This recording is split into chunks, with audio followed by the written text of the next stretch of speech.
à tous, bienvenue sur Free Matin, une conférence de presse interrompue au Bénin. C'est plutôt rare. À l'Ordre national des pharmaciens hier, les policiers ont donc interrompu cette rencontre avec les hommes des médias. L'ordre vient du préfet Modeste Touboula et puis limogeage du secrétaire général du ministère des Affaires étrangères qui a dit que Paris n'était pas un fiasco. On fera le débat dans un instant avec Judicaël Roque-Rouanou. Il est le directeur général adjoint du quotidien L'Informateur. Kader Achirou, bonjour, vous êtes là pour nous présenter la une des journaux. Bonjour Nadège, les journaux ont titré ce jour sur le Conseil des ministres du 13 octobre dernier. Ils ont également titré sur les élections rectorales à l'université d'Abomey-Calavi. En sport, Jean-Luc Dagon nous parlera des affiches de la troisième journée de la phase de poule de la Ligue des Champions prévue pour ce jour. Et puis Billy Laibi est déjà installé pour nous présenter le journal. Bonjour à vous. Bonjour Nadège, bonjour chers amis. Le magistrat Gilbert Ulrich Torbonneau a été nommé procureur de la République, en plus de quelques de ses pairs. Nous en reparlons.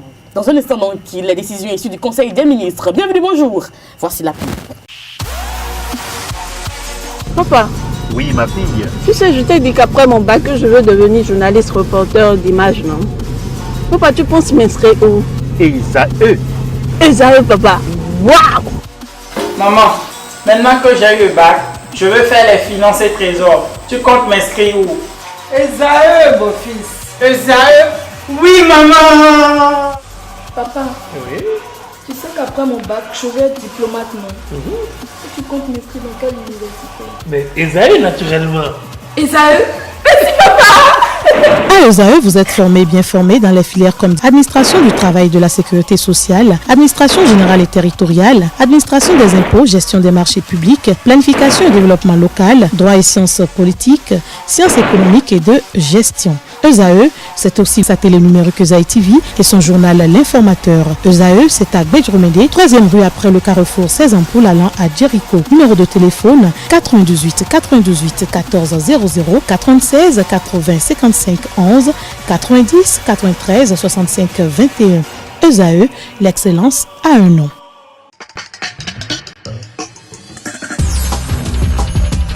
Kader Achirou, bonjour. À nouveau, bonjour Nadège, chers amis internautes, bonjour. Nous démarrons par le quotidien d'Abaro qui titre à la une ce jour. Conseil des ministres du 13 octobre 2017, un moratoire de 3 mois pour les débiteurs insolvables du FNPEJ à lire dans les colonnes du journal. L'intégralité du compte rendu du Conseil des ministres, toujours avec Dabarou. Élection rectorale à l'université de Parakou, la liste excellence plurielle pour une gouvernance participative. La guérite à présent. Perturbation de la conférence de presse de l'Ordre national des pharmaciens du Bénin, mission ratée pour la police. L'aile du docteur Mountia Toutekourou, toujours imperturbable. Nous passons au quotidien Fraternité. Conseil des ministres, les agents de l'État, débiteurs du FNPEJ dans de beaux draps. Des limogeages en cascade, le recouvrement forcé des créances démarre le 1er février 2018. Toujours avec le quotidien Fraternité. Campagne cotonnière 2017-2018, de bonne qualité d'intrants disponibles. Nous restons avec Fraternité toujours. Opération coup de poing à Abomey-Calavi, la police démantèle un vaste réseau de voleurs de motos. Les pharaons, campagne cotonnière 2017-2018, la saison de tous les records, toujours avec le quotidien béninois Les Pharaons, FNPEJ, le gouvernement accorde un moratoire de 3 mois aux débuteurs pour le remboursement. La nation, célébration de la 37e journée mondiale de l'alimentation, renforcer la solidarité contre la faim, toujours avec le quotidien national d'information, commune de Perret, 9 conseillers enclenche la destitution du maire Marietou Tambou. Le décryptage info, affaire Sensa, Danivo, Maria Gleta, ici ses services et machines agricoles. À quand l'ouverture de ces dossiers sous la rupture? C'est une inquiétude du journal à Manchette, l'économiste. Litige domanial à Djawere, les actes qui lavent l'honneur de ces fous Fabon. Nous passons à la dépêche. Recensement initial administratif à vocation d'identification de la population. Qu'est-ce qui fait courir le RAPVIP? C'est toujours une inquiétude avec la dépêche. Le matinal, marche reprojetée contre le RAPVIP vendredi prochain. L'opposition fait fausse route, toujours avec le défi d'une génération. Relance du programme des microcrédits à Didiat Matisse, sensibilise à Akpakpa et à Agla. L'autre vision, projets gouvernementaux au profit de la 8e circonscription électorale. Une vaste campagne de vulgarisation en vue dans la cité des Kobourou. Le mouvement TDU du jeune Inoussa Bioro, chef d'orchestre tribunal de Cotonou, avec l'autre vision. Gilbert Ulrich Torbonneau, nouveau procureur de la République de Savalou. Le juge pose ses valises à Cotonou. Le Soleil Bénin Info. Campagne de sabotage des vallées du régime défunt sur la production cotonnière à l'ère de la rupture, des résultats époustouflants malgré les intoxications. Toujours avec le Soleil Bénin Info. Après sa nomination officielle en Conseil des ministres comme procureur de la République, le premier chantier de Gilbert Togboulon s'est à découvrir dans les colonnes de Soleil Bénin Info. First Info, développement de la commune d'Agara, les nobles ambitions de Germain Ouanougbe. Et pour finir, libération, mission de bons offices dans la crise au Togo, les atouts de Patrice Talon pour une médiation réussie. Vous n'avez pas la une du quotidien Le Béninois libéré aujourd'hui? Non. Et l'informateur? Non plus. Non plus. On en parlera dans un instant. Pourquoi l'informateur n'est pas paru? On en parlera dans un instant donc avec le directeur général adjoint de ce quotidien. Bidi Laïbi est déjà installé pour nous présenter le journal dans un instant à suivre. À nouveau, bonjour. Le secrétaire général du ministère des Affaires étrangères et de la coopération, Marc Emon Araba, a été relevé de ses fonctions en Conseil des ministres. Mais les raisons de son limogeage n'ont pas encore été rendues publiques par le gouvernement béninois. Toujours en Conseil des ministres, le magistrat Gilbert Ulrich Togbonon a été nommé procureur de la République de première instance de première classe de Cotonou. De même, Pierre Dassundo Arifon est promu procureur général à la Cour d'appel d'Abomey, ainsi qu'Antoine Kokou-Brézet qui présidera le tribunal de première instance de la deuxième classe de Savalou. La 13e édition de lutte contre le trafic des faux médicaments en République du Bénin a démarré par une conférence de presse hier, lundi. Initiée par le Conseil national de l'Ordre des pharmaciens du Bénin, cette conférence avait pour but de sensibiliser les populations sur la consommation et la commercialisation des faux médicaments. Mais la dite conférence a été interrompue par les forces de l'ordre sur commandement du préfet de département de Littoral, Modeste Toboula. Retour sur l'ambiance qui a prévalu sur ces lieux. Il s'est passé quelque chose de formidable dans notre pays, du jamais vu, parce que Adjegounlé était une citadelle imprenable. Mais comme nous avons l'habitude de le dire, il n'y a pas de citadelle imprenable dans le monde. Il y a des citadelles mal attaquées. Et je crois que le président Talon a su attaquer par le bon angle et on a démantelé ce marché-là. Mais ce n'est pas fini, on a démantelé, mais il faut continuer. Vous savez très bien qu'on ne peut pas, d'un coup de baguette magique, détruire ce qui existe depuis 30 ans. Les gens ont pris de mauvaises habitudes, il y aura des résistances, il y aura des contournements, etc. Donc c'est pourquoi nous avons dit que nous n'allons pas baisser les bras. Nous allons continuer notre plaidoyer, nous allons continuer notre sensibilisation pour que la lutte puisse être menée de façon plus efficace sur le long terme. Sur le long terme. Donc c'est l'objet principal de cette conférence de presse. N'oublions pas que la lutte contre la prolifération des médicaments falsifiés et le trafic des faux médicaments nécessite des actions permanentes, durables et musclées contre les trafiquants et une sensibilisation continue de nos populations.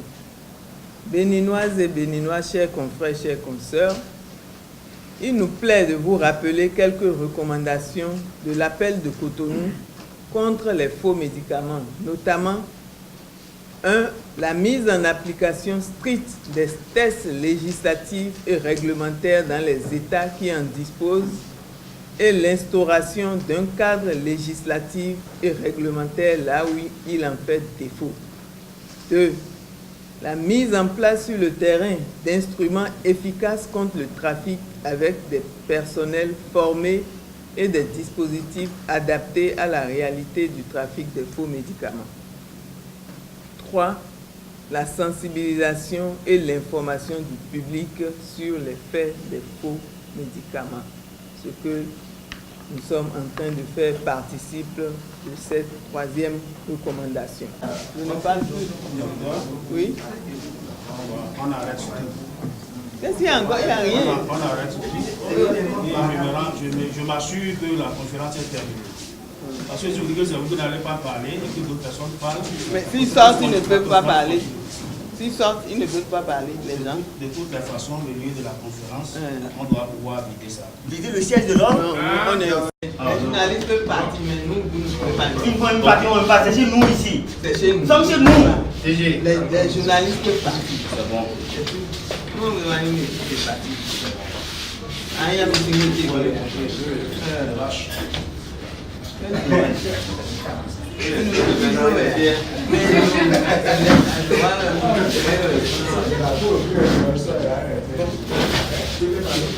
Monsieur le commissaire, faites attention médicaments que vous êtes consommés à vos enfants. C'est vrai qu'il faut accomplir sa mission républicaine. Ce n'est pas une mission républicaine, ça. C'est ce qu'on lui a demandé de faire, est-ce que c'est le supérieur? Oui, bon, on fait ça,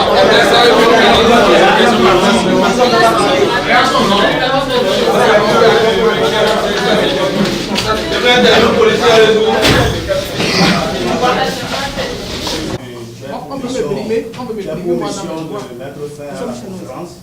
Donc, je pense qu'on va s'exécuter. Avec le préfet, vous allez donner. Chacun va émettre. Non, moi je viens d'instruction du préfet. C'est comme si vous venez chez moi et que vous venez me dire, monsieur Akoumeti, vous sortez de chez vous. L'Union des jeunes progressistes du Bénin a tenu un conseil extraordinaire le 14 octobre dernier, au cours duquel Fred Kouenou, le président du parti, a évoqué la situation socio-politique du Bénin. On l'écoute. Quotidiennement confrontés aux difficultés sans cesse croissantes de notre pays depuis quelque temps, de nombreux Béninois se posent maintes questions auxquelles ils ne trouvent pas de réponses rassurantes. Malgré les discours rassurants de ceux qui sont en charge de leur destinée, le présent leur paraît insurmontable et l'avenir est incertain. À la grande espérance d'hier, se sont progressivement succédés le doute, le désespoir et la déception. Je veux leur dire aujourd'hui, après un an de mutisme, que je partage entièrement leurs préoccupations et leur amertume. Et si j'ai choisi pendant ces derniers mois de me tenir à l'écart de l'actualité politique nationale, c'est parce que je voulais me donner le temps et le recul nécessaires à une réflexion sereine et responsable sur le devenir de notre pays et sur mon engagement aux côtés des jeunes à construire les chemins de l'espérance. Mais aujourd'hui, comme bon nombre de Béninois, je vois avec consternation se dérouler une politique qui donne l'impression à nos compatriotes d'être des victimes et non des bénéficiaires. Mais à quelque chose malheur, bon dit-on. Car cette situation a permis d'éveiller chez certains de nos compatriotes bon nombre de nos valeurs déjà enfouies dans la conscience de notre peuple et qui ne sortent qu'à des occasions de grands défis, de grands challenges. Je vais parler des valeurs de patriotisme, d'amour de la patrie, d'amour du prochain, d'amour de la liberté, de la justice et de combativité. Ce sont ces valeurs qui font de ce Bénin, ce pays si extraordinaire que nous aimons tant et qui, comme le disait le général Mathieu Kérékou, qui ne cesse d'étonner le monde.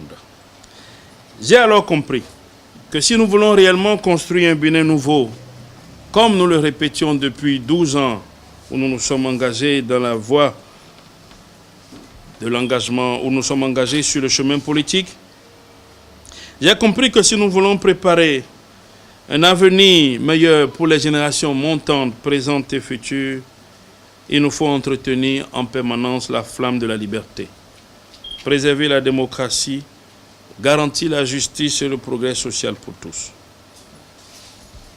Personnellement, je reste convaincu que la misère et le sous-développement ne sont ni une malédiction ni une fatalité pour notre pays.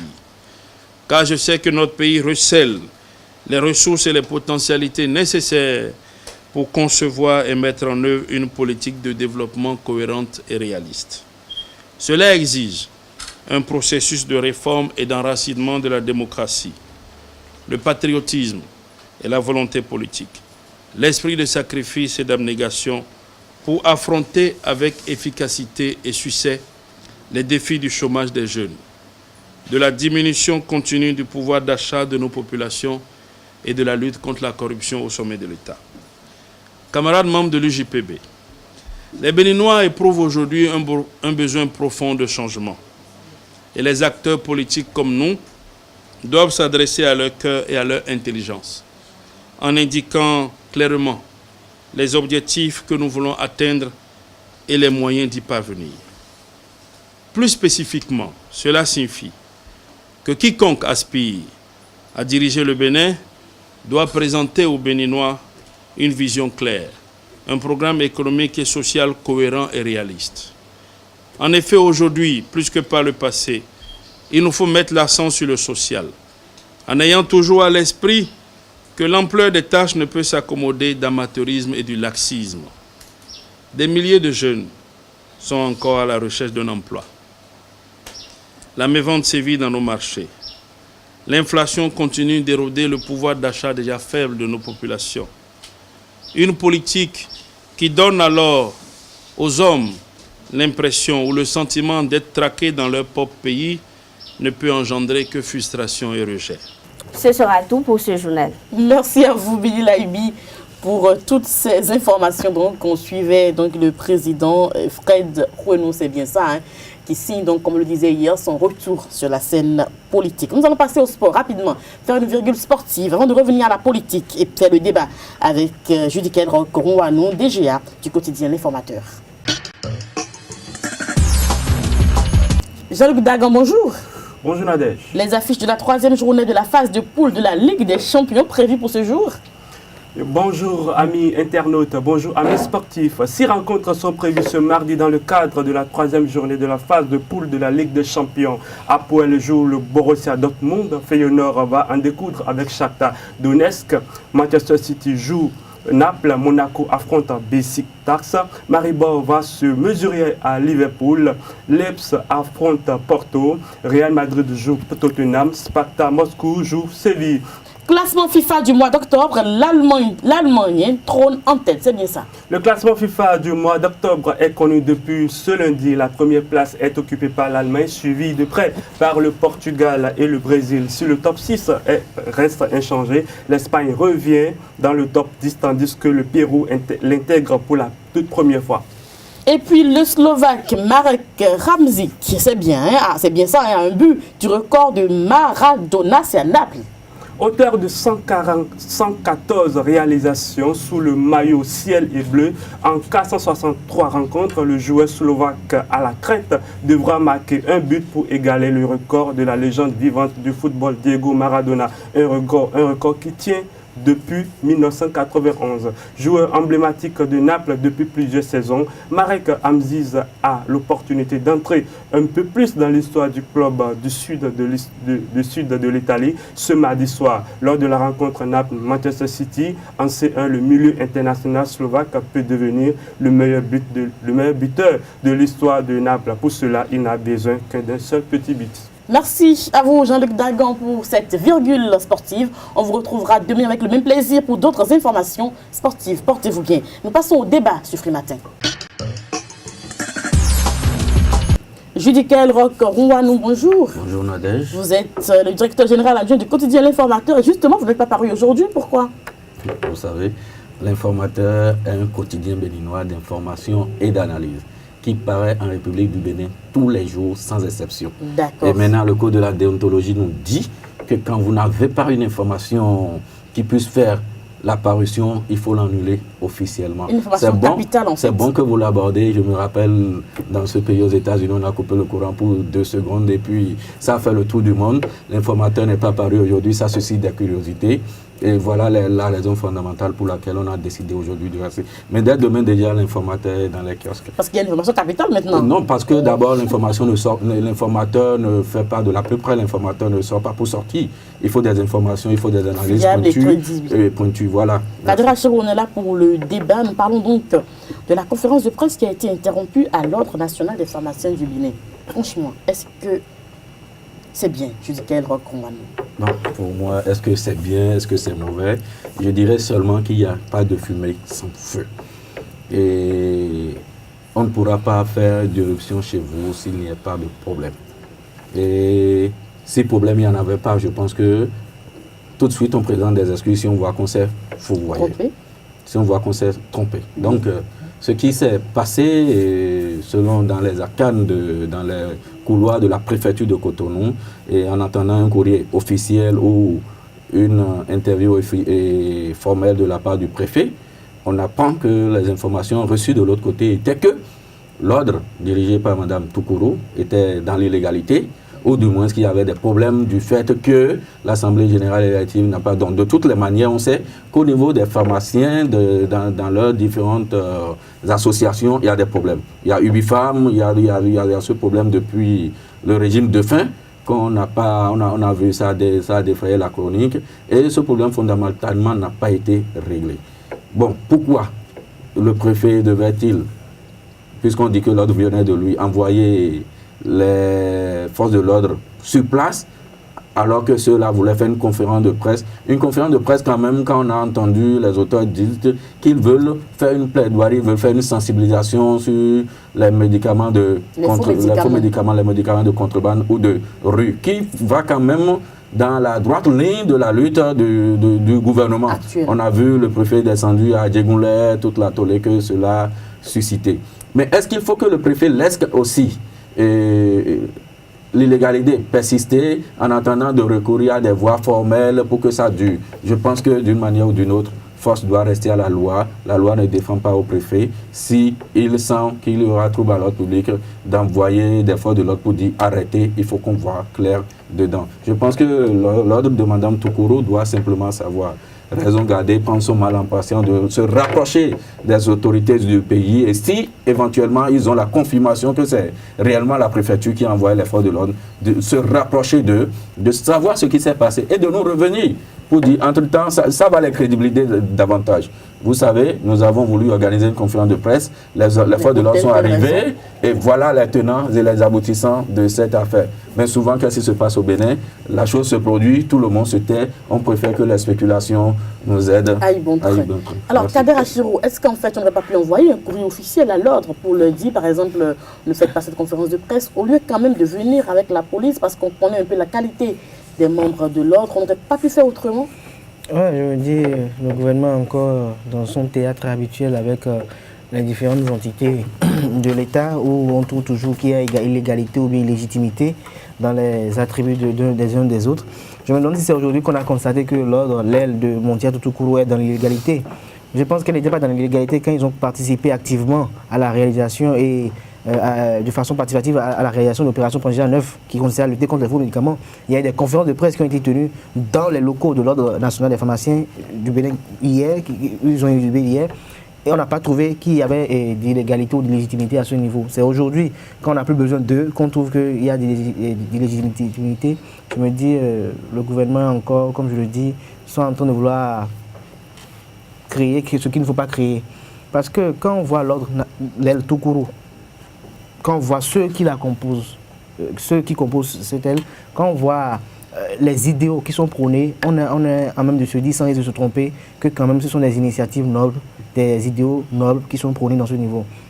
Au niveau de la Corporation des pharmaciens du Bénin, nous avons deux ordres. Et quand on parle de deux ordres, c'est deux ordres sans le désordre en fait. Et c'est ce désordre qui se perpétue réellement.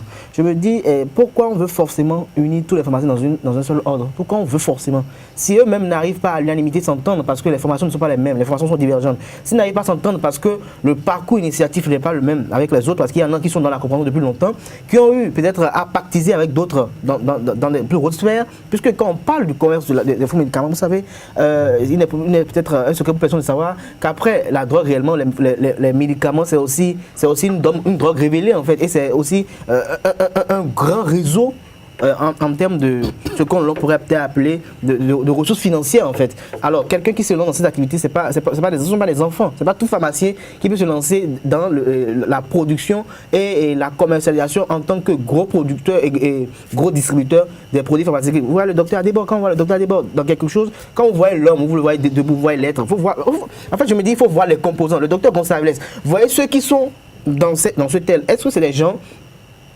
qu'on peut prendre, qui ne sont pas crédibles? Ce sont des gens qui sont responsables, ce sont des gens qui, quand je vois de l'autre côté, l'autre elle, je me dis voilà, excusez-moi un peu, c'est vrai, je suis jeune, ce sont des jeunes également, mais je me dis, est-ce que ces jeunes-là ne vont pas c'est aux jeunes de s'allier, puisqu'il y avait déjà l'ordre national des pharmacies, c'est l'ordre qui existait depuis. C'est sous le régime de Boniaï qui a eu, pour des intérêts un peu plus ou moins égoïstes avec les collaborateurs du chef d'État, qui a eu des intérêts où après on a cherché à départager l'ordre pour créer après le second ordre. Et à la fin du règne de Boniaï, on apprenait, je ne sais pas si c'est vérifié, qu'il y avait un troisième ordre qui devait être créé. Donc c'est à cause des intérêts. Mais c'est l'ordre national là qui a toujours existé. Et pendant des années. Maintenant, pourquoi on dit que l'ordre agit de façon illégale? Est-ce que ceux qui sont membres de l'ordre là, est-ce qu'eux-mêmes se sont manifestés pour dire que notre présidente qui est là, elle est légitime, notre présidente qui est là, il faut gagner une association élective pour qu'on puisse choisir une alternance? Si elle est là, elle dirige mieux. Si elle est là et qu'elle partage la vision commune de ses dirigeants, pourquoi on veut? Vous savez, je vois mon vis-à-vis en train de sourire, il faut qu'on arrête ces clichés en Afrique aujourd'hui, parce que je pense que c'est ça qui fait que nous arrivons dans notre développement. On parle de démocratie, mais on veut faire la démocratie comme le modèle occidental, alors que chez nous en Afrique, réellement, il faut apprendre nos choses, il faut faire les choses en fonction de nos réalités, nos traditions.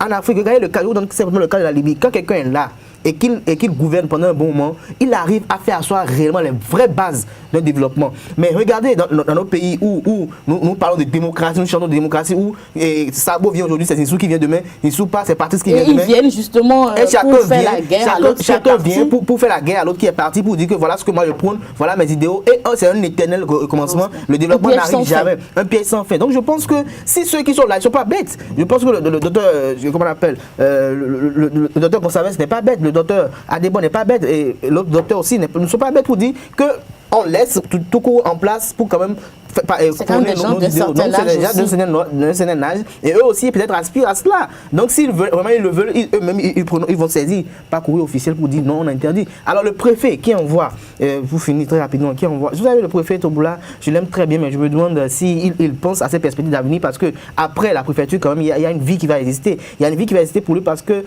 quel que soit ce qu'on lui demande, quel que soit ce qu'on vous demande de faire, quelles que soient vos affinités avec ceux qui sont là aujourd'hui, pensez qu'après eux il y aura d'autres. Même si après eux ils estiment qu'ils seront encore eux, sachez qu'après eux, il y aura d'autres. Et quand il y aura d'autres, est-ce que vous serez encore là? Est-ce que vous aurez encore les moyens? Est-ce que vous avez encore, parce que qu'on le veut ou non, Modeste Toboula, une famille, la famille Toboula existe, et qu'il ne se fasse pas une impopularité à telle enseigne que tout Toboula désormais serait lié, même ceux qui sont signes Toboula, qui ne sont même pas ses cousins, parents, les amis seront liés à ces actes que moi je qualifie d'autocratique en fait, parce que quand vous envoyez des forces de l'ordre agissant sur votre autorité pour dire, vous devez quand même envoyer que peut-être un émissaire, parce que en face de la presse nationale pour évoquer, clarifier, édifier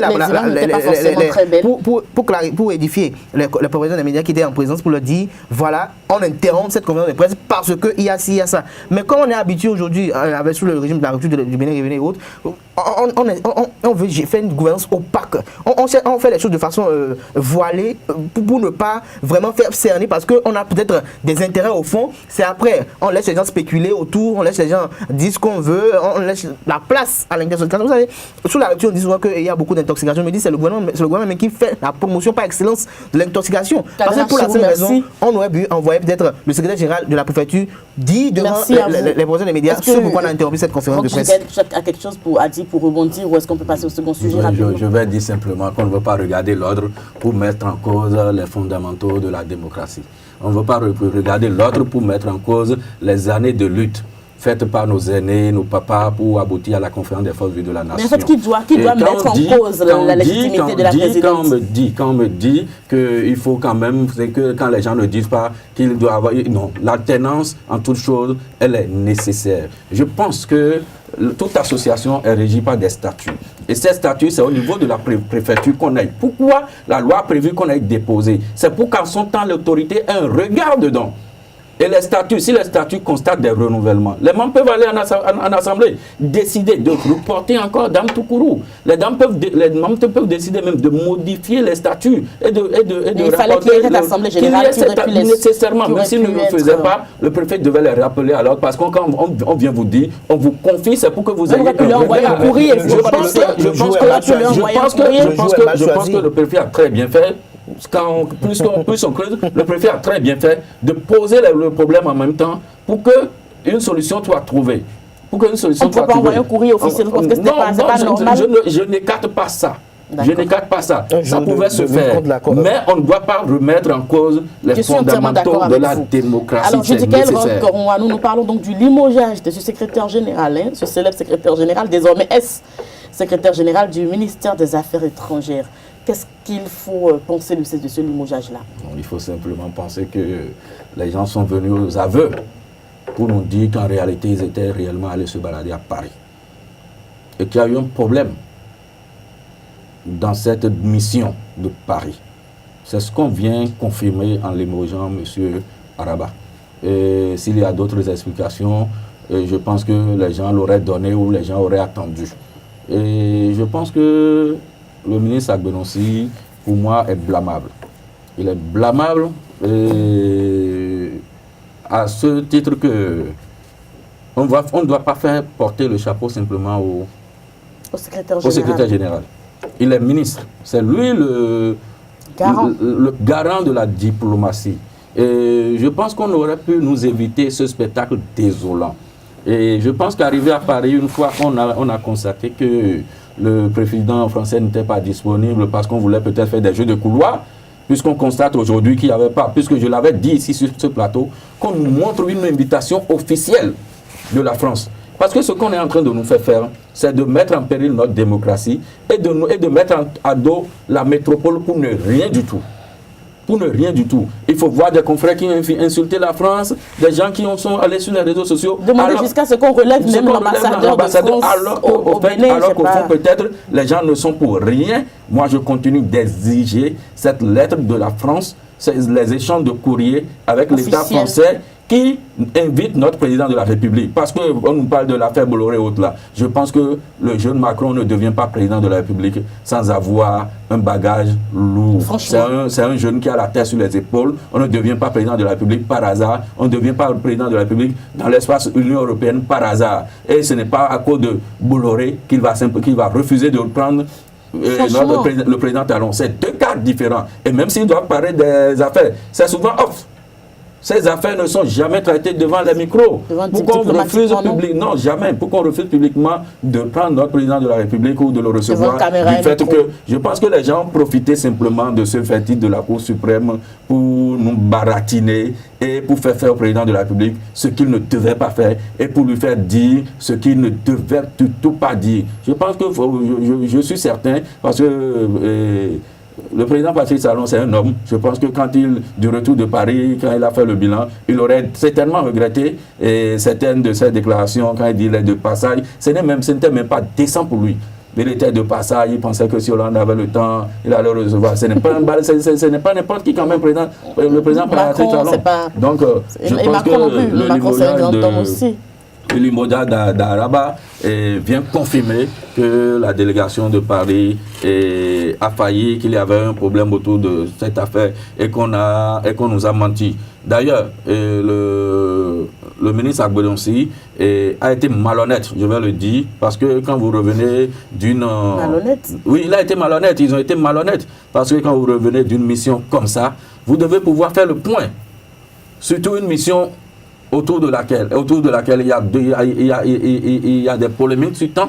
Vous devez organiser une conférence de presse, rassurer vos concitoyens, leur dire ce qui s'est passé, ce qui est à corriger. Même si toute vérité n'est pas bonne à dire,